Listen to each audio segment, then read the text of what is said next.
J'ai été première dauphine de mon pays, que je vais taire le nom, sinon je serai très vite reconnue. J'ai été donc à Dubaï pour la première fois avec une amie qui a l'habitude d'y aller. Elle m'a dit que là-bas on peut se faire des couilles en or, c'est-à-dire avoir beaucoup d'argent. Elle m'a offert le billet d'avion et l'hébergement et elle m'a dit qu'on ira juste pour 5 jours, histoire voilà de me faire profiter, etc. Arrivé donc sur place, c'était waouh, j'étais complètement émerveillée par ce pays et par ce monde en fait. Tout brille. Je me suis donc dit, ah vraiment, je suis née du mauvais côté en fait. Ça m'a fait rêver. Le 3e jour de mon séjour, je me suis fait aborder par un inconnu. Un homme que quand tu le regardes, tu sais qu'il est plein aux as quoi. Il m'a dit que je lui plaisais et qu'il voulait voilà passer la nuit avec moi et il l'a dit cash en fait.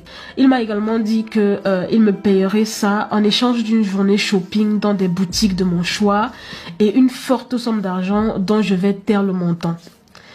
Étonnée donc de sa proposition, voilà, j'en parle à mon amie et elle me dit qu'ici à Dubaï, c'est comme ça. Mais d'après elle, je ne devais rien craindre parce que je devais penser à tous les sacs, tous les accessoires de marque, etc.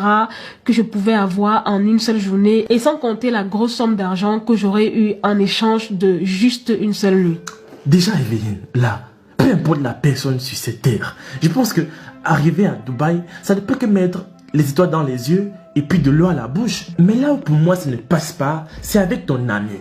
Tu es nouvelle, donc c'est à elle de te conseiller, c'est à elle de bien te recadrer pour pas que des mauvaises choses t'arrivent. Mais là ce que je vois, c'est clair qu'elle ne veut pas ton bien. En tout cas, continuons. J'ai donc fait l'erreur d'accepter cet échange. Alors le rendez-vous était fixé pour le lendemain. Le jour J, un homme est venu me chercher à 10 heures précises dans mon hôtel et m'a amené voir le monsieur et il m'a fait signer un contrat de confidentialité qui stipulait que pour une nuit, j'avais droit à tout ce dont j'avais besoin, c'est-à-dire tout ce que j'ai cité un peu plus haut. Sans tarder, il a donc remis un sac de billets au type qui était venu me chercher et il lui a dit de m'amener faire les boutiques et il a remis une grosse enveloppe contenant une grosse somme d'argent. J'ai passé vraiment une journée de rêve entre les grosses boutiques, etc. Pour la première fois, je pouvais m'offrir un sac Chanel et des sandales Hermès et même plus encore. Toi aussi, Miss, c'est quel genre de piment que pour vendre, tu as besoin d'un contrat? Toi aussi, tu n'as pas eu peur? Laissons même ton ami de côté. Toi aussi, tu n'as pas vu qu'il y avait quelque chose qui ne tournait pas rond dans l'histoire? Ah! Tu as été aveuglé par l'argent et les sacs Chanel et les babouches Hermès. D'accord. Continue à nous raconter. Après mon shopping, le mec m'a posé à mon hôtel et m'a dit de me préparer pour 22 heures, comme quoi il allait revenir me chercher pour accomplir ma mission en fait.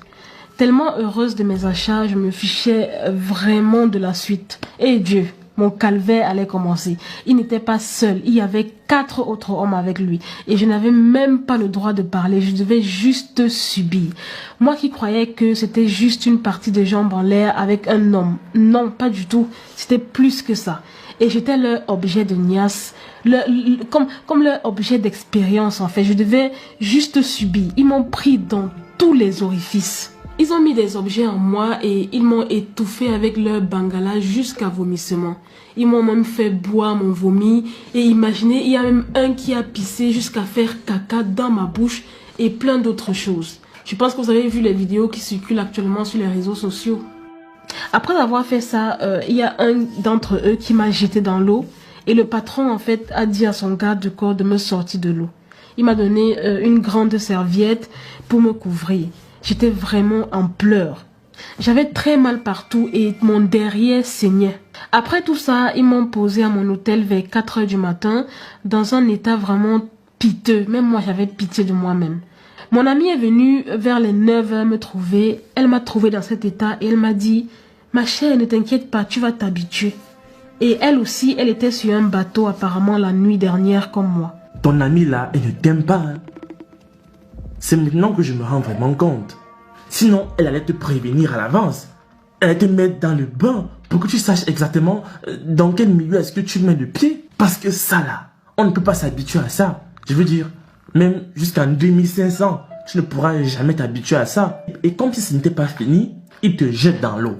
Bon, Gino, Et si tu te noyais là-bas, si tu mourais là-bas, qui allait porter ton sac Chanel et puis tes babouches Hermès là? Maintenant, dis-nous ce qui s'est passé avec ton amie. Je lui ai demandé pourquoi elle ne m'avait pas averti en fait sur ce qui allait se passer. Elle m'a dit que ce ne sont pas eux tous qui ont des pratiques étranges et qu'elle ne voulait pas simplement m'effrayer, voilà, au risque de refuser la proposition. En fait, j'étais choquée. Comment est-ce qu'elle a pu me faire ça? Je me suis sentie sale. J'ai perdu mon humanité. J'avais envie de mourir. Tout ce que j'ai acquis comme bien en échange de cette nuit me dégoûtait en fait. J'avais besoin d'en parler parce que personne en dehors de mon ami ne